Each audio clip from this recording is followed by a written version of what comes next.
দেশকে পিছায় দিল কারা? বলেন কারা? শিক্ষিতরা। কোন শিক্ষিতরা? যারা কোরআন, আল হুদা ওয়াত তুকা ওয়াল আফাফা ওয়াল গিনা। সবাই বলে আল্লাহুম্মা আইন্নি আলা যিকরিকা ওয়া শুকরিকা ওয়া হুসনি ইবাদাতিকা। আমরা আল্লাহ তাআলার শুকর আদায় করে নিলাম। আমরা ইতিপূর্বে বাদে মাগরিব থেকে নিয়ে এত সময় পর্যন্ত অত্যন্ত চমৎকার, মুক্তা সদৃশ এবং তেজোদ্দীপ্ত দলিলে ভরা অনেক দামি দামি কথা আমরা শুনেছি। আমি খুব বেশি লম্বা সময় নেব না, নাতে দীর্ঘ কিছু কথা বলতে চাচ্ছি। আল্লাহর শুকরিয়া যে মহান রব্বুল আলামিন কোরআন শোনার এমন একটি নিরাপদ পরিবেশ আমাদের জন্য তৈরি করে দিয়েছেন। বলি আলহামদুলিল্লাহ। দেশ স্বাধীনের পর থেকে নিয়ে আজ পর্যন্ত এই 54-55 বছরে এই প্রথম মুক্ত পরিবেশে, মুক্ত মঞ্চে, মুক্ত মনে ওলামা হজরতরা এবছর কিছু কথা বলার সুযোগ পেয়েছেন। আলহামদুলিল্লাহ। মূলত মাহফিল বন্ধই ছিল। মাহফিলের যে সৌন্দর্য, যে মাহফিলগুলোতে চিত্রায়িত হতো, যেমন চট্টগ্রামের প্যারেড ময়দানের যে মাহফিল, সিলেটের আঞ্জুমানে খেদমতে কোরআনের যে মাহফিল, এরকম করে বিভিন্ন যে প্রাতিষ্ঠানিক যে মাহফিলগুলো, যেখানে লক্ষ লক্ষ জনতার ঢল নামত, এই মাহফিলগুলোকে মূলত তারা দাফন কাফনের সিদ্ধান্ত নিয়েছিল।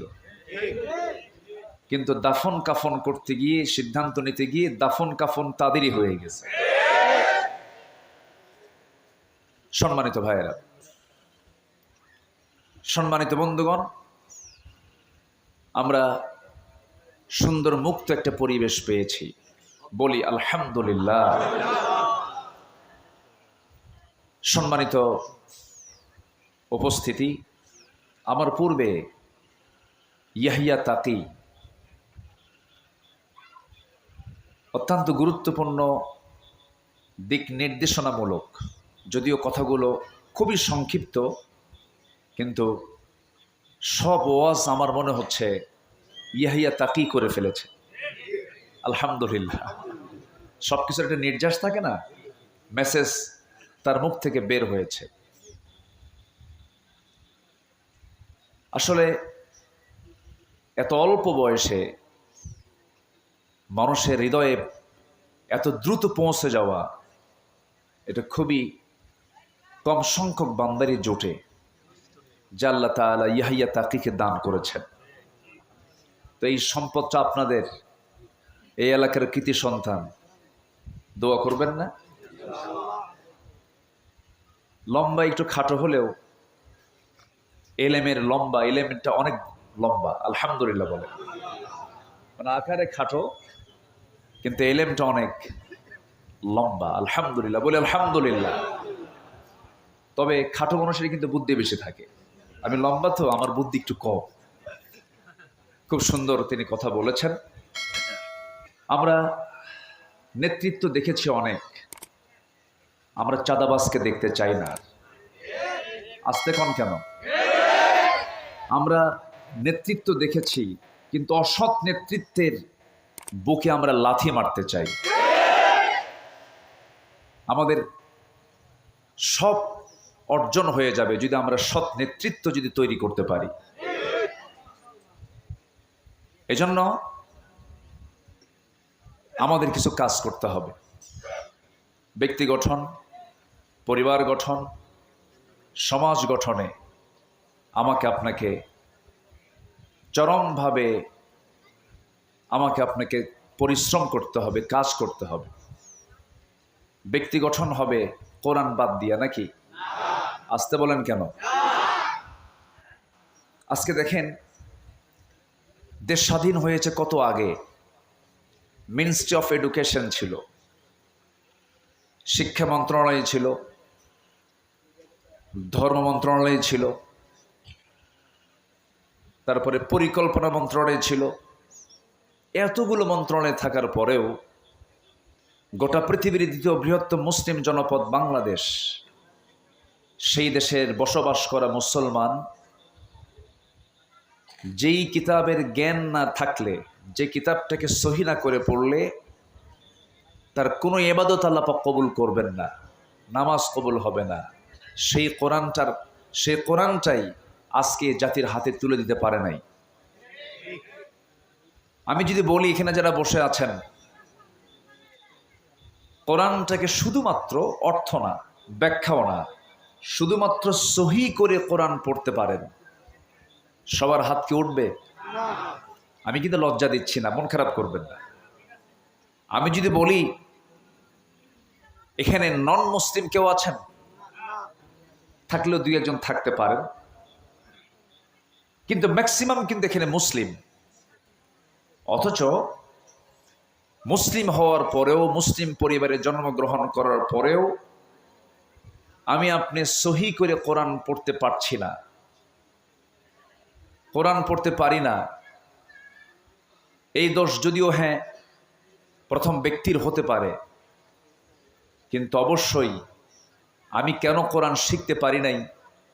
একটি রাষ্ট্র থাকার পরেও, যে রাষ্ট্রে একটা আইন থাকার পরেও, যেখানে শিক্ষা মন্ত্রণালয় থাকার পরেও আমি কেন কোরআনটাকে সহি করে পড়তে পারি না? এটার মূল কারণ হলো এই ষড়যন্ত্র আজকের নয়। এই উপমহাদেশ শাসন করেছে ওই লুটেরা, ইউরোপরা এসে 200 বছর শাসন করেছে না শোষণ করেছে? শোষণ করেছে। তাদেরকে আমরা উৎখাত করেছি, তাদেরকে আমরা তাড়িয়েছি। ব্রিটিশ বিরোধী আন্দোলন করেছে এই জাতি, কিন্তু ব্রিটিশরা চলে গেল, তাদের রেখে যাওয়া ব্রিটিশি ল প্রত্যেকটা কোর্টে, আদালত প্রাঙ্গণে আছে না নাই বলেন তো? আমাদের এলাকায় একটা গালি আছে, যদি কেউ যদি খুব বদমাইশ হয় তাকে বলে তুই তো ব্রিটিশ। এর এলাকায় আছে কিনা জানি না, তুই তো ব্রিটিশ, মানে এটা গালি, একটা কি বলেন তো? গালি। কেন বলবে না? কারণ ইউরোপের সভ্যতা, আধুনিক যে ইউরোপ গড়ে উঠেছে, সব আমার দেশের সম্পদ চুরি আর লুটপাট করে। সম্মানিত ভাইয়েরা, সেই ব্রিটিশ বিরোধী আন্দোলন করে তাদেরকে তাড়ালাম, তাদের তৈরি করা আইনকে আমরা এখনো রেখে দিয়েছি, তাদের তৈরি করা সিলেবাস, কারিকুলামকে আমরা এখনো রেখে দিয়েছি। এজন্য এই জাতির এখনো ভালো করে দিন শেখা হলো না, ভালো করে কোরআন শেখা হলো না। এরপরে আবার বিগত 16 বছর খুব বরকতের সরকার ছিল, যতটুকু ছিল ইসলাম এটাকেও তারা মুছে ফেলার সমূহ চেষ্টা করেছে। এমন কোনো ওয়ে নাই, সকল ওয়ে তারা খাটিয়েছে, কিন্তু সবচেয়ে বড় ধরা কার? আসতে বলবেন না কার? আল্লাহ আছেন না নাই? আল্লাহ ছিলেন, আছেন, থাকবেন। তিনি প্রথম, তিনি শেষ, তিনি গোপন, তিনি প্রকাশ্য। আল্লাহ রাব্বুল আলামিন বলেন, হুয়াল আউয়ালু ওয়াল আখিরু ওয়াল যাহিরু ওয়াল বাতিন ওয়া হুয়া বিকুল্লি শাইইন আলীম। তিনি প্রকাশ্য, তিনি গোপন, তিনি প্রথম, তিনি শেষ। সকল ক্ষমতা কারো হতে পারে না, সকল ক্ষমতা একমাত্র কার? সকল ক্ষমতা কার? আল্লাহ। এদেশের জনগণ ভাবছিল না মরা পর্যন্ত উপায় নাই। আল্লাহ কয় এত হতাশ হলে হয়? আমি কি আল্লাহ নাই? আলাইসাল্লাহু বিকাফিন আবদা, বান্দার জন্য যথেষ্ট কে? আসতে বলবেন না কে? আমরা চাওয়ার চাইতে বেশি পেয়ে গেছি, এটা যেন আমাদেরকে বিপদে না ফেলে। আবার কেমন যেন মনে হচ্ছে আমার কাছে, আমরা বেশি মনে হয় পেয়ে গেছি। এটার জন্য আমরা যেন এই বিগত 16 বছর, ফেরাউন বেঁচে ছিল হলো 1600 বছর, এরা ছিল 16 বছর, সংখ্যার যে মিল হলো কেমনে বুঝলাম। সংখ্যার মিল আছে কিনা বলেন? চরিত্রর মিল ছিল। ফেরাউন এমন কোন আকাম কুকাম নাই যা ছিল না। তার ক্ষমতা থাকার জন্য ইউযাব্বিহুনা আবনাআকুম ওয়া ইস্তাহইয়ুনা নিসাআকুম, ছেলের সন্তানগুলোকে একদম জিন্দায় মেরে ফেলতো, মেয়ের সন্তানগুলোকে জীবিত রাখতো। কেন? নেতৃত্ব যেন না তৈরি হয়। নেতৃত্ব তৈরি হওয়ার ভয়ে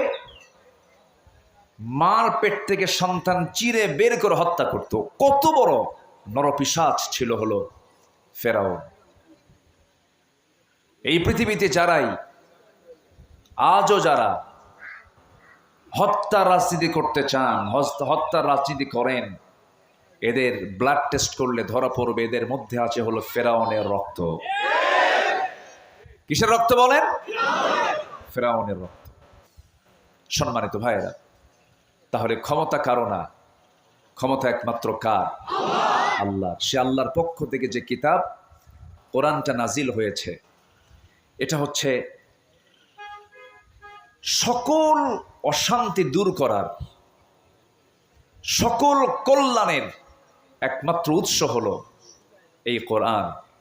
এই কোরআনটা নিয়ে আজকের এই আয়োজন, এই কোরআনটা নিয়ে মাদ্রাসার সৃষ্টি, এই কোরআনকে নিয়ে আজকের এই আলোচনা। তা আমি কিছু কথা বলতে চাচ্ছি। আমি আবার একটু আনইজি ফিল করছি, রাত অনেক হয়ে গেছে। কষ্ট পাচ্ছেন না তো আপনারা? বলি আলহামদুলিল্লাহ, জোরে বলি আলহামদুলিল্লাহ। পৃথিবীর সকল জ্ঞান যেখানে হেরে যায়, সকল জ্ঞান যেখানে শেষ, সেখানে কোরআনের জ্ঞানটা শুরু। বলি আলহামদুলিল্লাহ।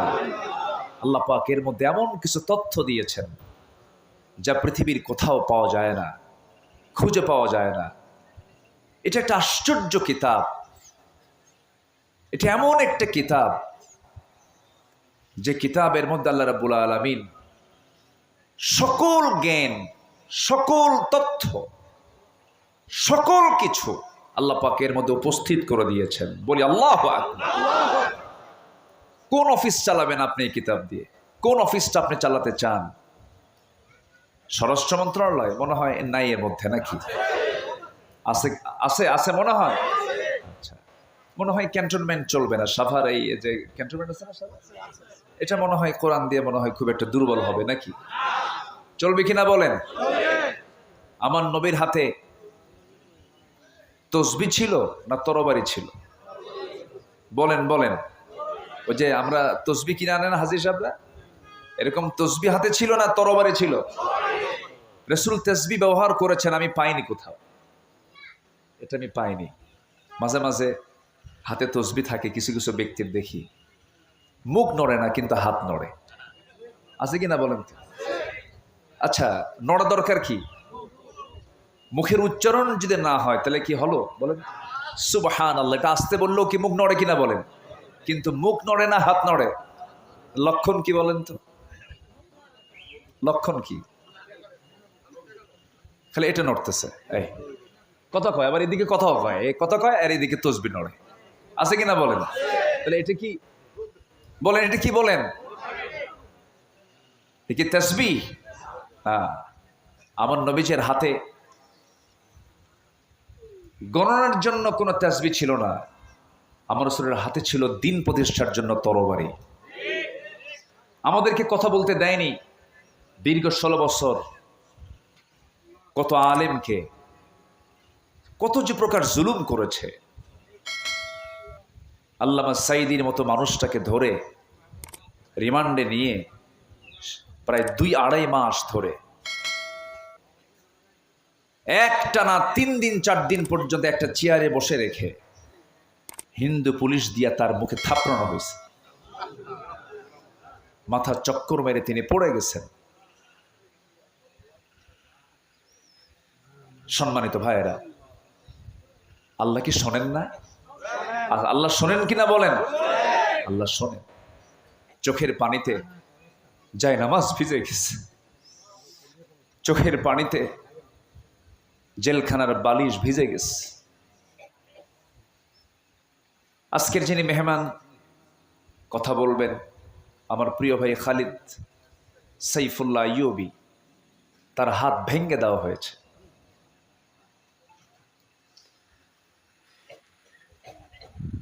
আমার তো কোনো দোষ ছিল না, আমি তো কোনো চুরি করি না। আমার রাত বেরাতে রাতের গভীরে আমাকে বাড়ি ঘেরাও করে ধরে নিয়ে চলে যাওয়া হলো।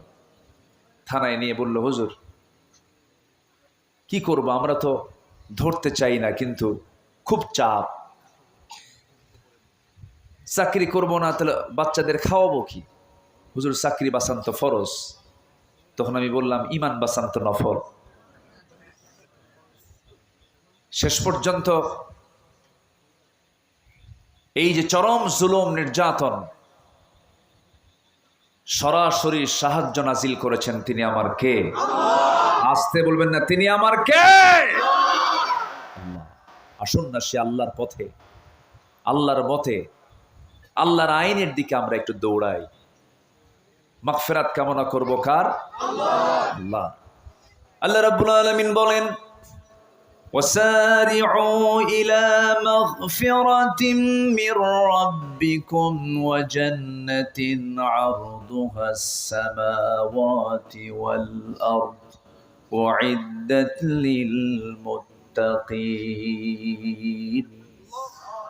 তুমি তোমার রবের মাগফিরাতের দিকে দৌড়াও, জান্নাতের দিকে দৌড়াও, অলসতা করো না, বক্র কোনো পথে যেও না, সেই পথটাই নিয়ে নাও।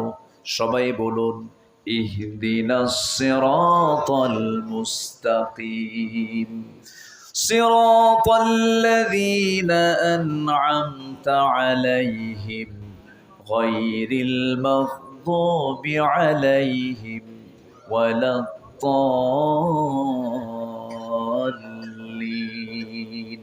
এরপরে আর একটু জোরে বলুন না ভাই। আল্লাহর পথে টিকে থাকতে হবে। ইমান টানা সহজ, কিন্তু ইমানের উপরে টিকে থাকাটা কঠিন। নবীর হাতে বায়াত নিয়ে দিন গ্রহণ করে বেঈমান হয়ে মারা গেছে এমন রেকর্ড আছে না নাই? নবীর চেহারা দেখে, নবীর বয়ান শুনে, নবীর হাতে হাত রেখে ইমান গ্রহণ করার পরে আবিসিনিয়াতে হিজরত করে পর্যন্ত চলে গেছে, সেখানে খ্রিস্টান হয়ে দুনিয়া থেকে বিদায় নিয়েছে। এই জন্য আমার বন্ধুগণ, আল্লাহ রাব্বুল আলামিন সেজন্য সুন্দর করে এক জায়গায় বলছেন, ইন্নাল্লাযীনা ক্বালু রাব্বুনাল্লাহু সুম্মা ইসতাকামু তাতানাসসালু আলাইহিমুল মালায়েকা আল্লা তাখাফু ওয়া লা তাহজানু ওয়া আবশিরু বিল জান্নাতিল্লাতী কুনতুম তুআদুন। জোরে বলুন আল্লাহু আকবার। যারা ঈমান আনবে এবং তার উপরে টিকে থাকবে তাদের জন্যই তো জান্নাত। টিকে থাকতে হবে, শেষ নিঃশ্বাস পর্যন্ত বলতে হবে আমার রবকে। আসতে বলবেন, আমার রবকে। আল্লাহ আমার রব। টিকে থাকতে হবে। ঈমান তো আনা যায়, কিন্তু ঈমান আনার পরে হাজারো বাধা আপনার সামনে, আপনার জীবনে চলে আসবে। হাজারো ঝামেলা আসুক না কেন, মহামুসিবত আসুক না কেন, সেই সময় প্রকৃত যারা ঈমানদার তাদের জবান থেকে বের হবে কি? আল্লাযীনা ইযা আসাবাতুহুম মুসিবাতুন ক্বালু ইন্না লিল্লাহি ওয়া ইন্না ইলাইহি রাজিউন। জোরে বলুন আল্লাহু আকবার।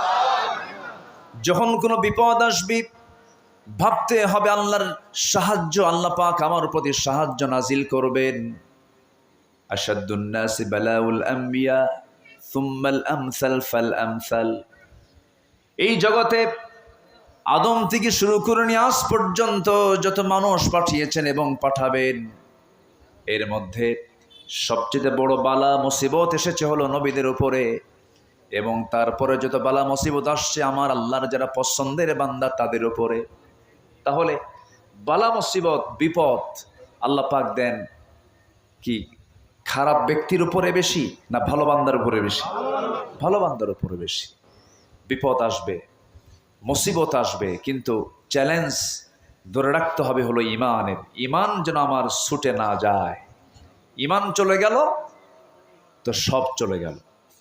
সম্মানিত ভাইয়েরা, আর সেই ইমানকে ধরে রাখার জন্য যে ইলম দরকার, যে জ্ঞান দরকার, জ্ঞান এটা এমন একটি সম্পদ যে জ্ঞানী হয় শয়তান তাকে ধোঁকা দিতে পারে না। শয়তান তাকে কি করতে পারে না? ধোঁকা দিতে পারে না। শয়তান মূর্খের কাছে গিয়ে যত আরাম পায়, জ্ঞানীর কাছে গিয়ে সেই মজাটা পায় না। এজন্য আল্লাহ তাআলার প্রথম হুকুম কি বলেন তো? পড়ো। বলেন তো কি প্রথম হুকুমটা কি বলেন? পড়ো। ইকরা, পড়ো। কার নামে? আসতে বলবেন না, কার নামে? আল্লাহর নামে পড়ো। আমার দেশে পড়াশোনা যে হচ্ছে না তা না, হচ্ছে। শিক্ষিতের হার বিগত সকল সময়ের চাইতে এখন বেশি না কম? বেশি।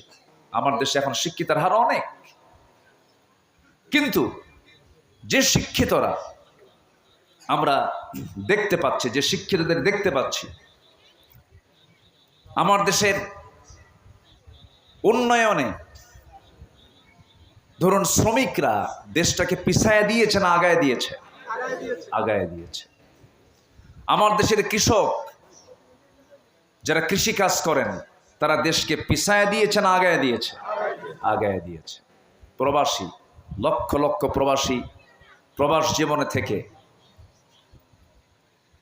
ওই পাখির মতো ঝুলে ঝুলে কনস্ট্রাকশনের যে কাজগুলো করেন, তারা দেশকে পিছায় দিয়েছেন না আগায় দিয়েছেন? আগায় দিয়েছেন। আচ্ছা বলুন তো, শ্রমিক, এই কৃষক, এই প্রবাসী লোকগুলো কি শিক্ষিত না অশিক্ষিত? অশিক্ষিত। তারা অশিক্ষিত হওয়ার পরও এই শ্রমিক, এই প্রবাসী, এই কৃষক অশিক্ষিত থাকার পরও দেশকে তারা আগায় দিল, দেশের উন্নয়নে বিশাল ভূমিকা পালন করলো। কিন্তু দেশকে পিছায় দিল কারা? বলেন কারা? শিক্ষিতরা। কোন শিক্ষিতরা? যারা কোরআন শিখেছে তারা মনে হয় নাকি? বলেন বলেন তারা। তাহলে শিক্ষা দু প্রকার। দেশকে পিছায় দিয়েছে রুহের শিক্ষায় শিক্ষিত যারা, যে শিক্ষার মধ্যে প্রাণ আছে, ওহির শিক্ষার মধ্যে যে প্রাণটা আছে, এই শিক্ষায় শিক্ষিত লোকগুলো দেশকে পিছায় দেয় নাই।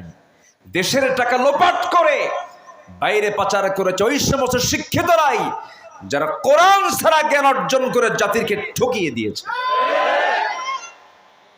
সম্মানিত ভাইয়েরা, আমি বলছি না যে আপনি ইঞ্জিনিয়ার হবেন না, হবেন। আমি বলছি না আপনি ডাক্তার হবেন না, হবেন। কেন হবেন না? ডাক্তার হবেন, ইঞ্জিনিয়ার হবেন, কিন্তু সব জ্ঞান অর্জন আপনি করতে পারবেন, আপত্তি নেই। কিন্তু সবার ডাক্তার হওয়া ফরজ না, সবার ইঞ্জিনিয়ার হওয়া ফরজ না। কিন্তু সবার জন্য জান্নাত পাওয়ার জন্য কি শেখা ফরজ? বলেন বলেন বলেন, কি শেখা ফরজ? কোরআন শেখা সবার জন্য ফরজ। সম্মানিত ভাইয়েরা, এই জাতিকে কোরআন থেকে মাহরুম রাখা হয়েছে। আমরা এমন একটি শিক্ষানীতি দেখতে চাই, যেহেতু একটা মাদ্রাসার প্রোগ্রামে আসছি, আমি স্পষ্ট ভাষায় জানিয়ে দিতে চাই, আমরা সামনে এমন একটি শিক্ষানীতি দেখতে চাই যে শিক্ষানীতির ভিতরে সকল ফ্যাকাল্টিতে সকল শিক্ষায়, সকল প্রতিষ্ঠানে সবার আগে 1 নম্বর সিলেবাস হবে কোরআন। এটি কি দেখতে চান আপনারা? জাতি তখনই ভালো হবে যখন জাতির হাতে তুলে দেওয়া হবে কি তুলে দেওয়া হবে? কোরআন। কিন্তু আমি নিজেও ঢাবির ছাত্র ছিলাম, ঢাকা ইউনিভার্সিটিতে পড়াশোনা করেছি। বিগত সময়ে যে রাজনীতিগুলো আমরা দেখেছি, ছাত্রদের হাতে কোরআন তুলে দিয়েছে না অস্ত্র তুলে দিয়েছে? কোরআন তুলে দিয়েছে না মাদক তুলে দিয়েছে? কোরআন তুলে দিয়েছে না নারী তুলে দিয়েছে? আমরা সেই নেতৃত্ব দেখতে চাই না। সকল বাতিল নেতৃত্বকে না বলে, সকল বাতিল নেতৃত্বের মুখে ঝাঁটা মেরে আমরা একটি সৎ নেতৃত্ব বাংলার জমিনে গড়ে তুলতে চাই। সবাইকে রাজি আছেন? রাজি আছেন কারা কারা? একটু হাত উঁচু করে দেখান মুসলমান।